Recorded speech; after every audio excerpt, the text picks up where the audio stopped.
born and bred, was brought to Colorado by her mother and her dad. In the early 1880s, they rode across the plains, hoping she could gain her health again.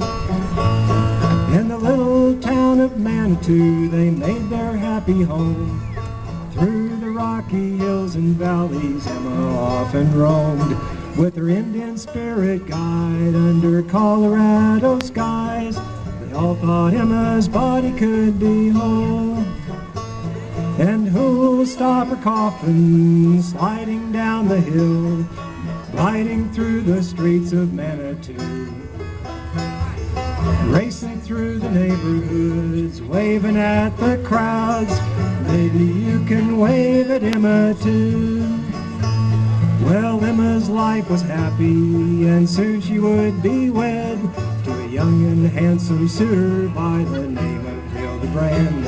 But the happy plans were not to be. Consumption laid her low. She knew the two red mountains she must go. She said, I must be buried upon that mountain high, underneath the pine tree where I left my kerchief tied. And if you really love me, you'll grant my last request, lay me on the mountainside to rest. And who'll stop her coffin sliding down the hill, gliding through the streets of Manitou, racing through the neighborhoods, waving at the crowds? Maybe you can wave at Emma too. Well, for 20 years she was at peace upon that granite hill, and if not for the wheels of progress, she might be there still. The railroad baron came along and said she couldn't stay, so they moved her grave to build the right-of-way.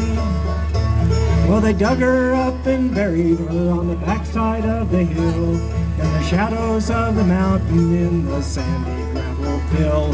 But a Rocky Mountain thunderstorm washed it all away, and Emma Crawford saw the light of day. And who'll stop her coffin sliding down the hill, gliding through the streets of Manitou,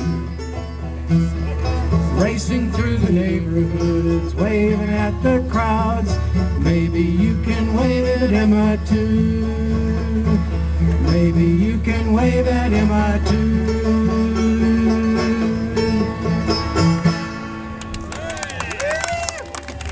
Thank you very much.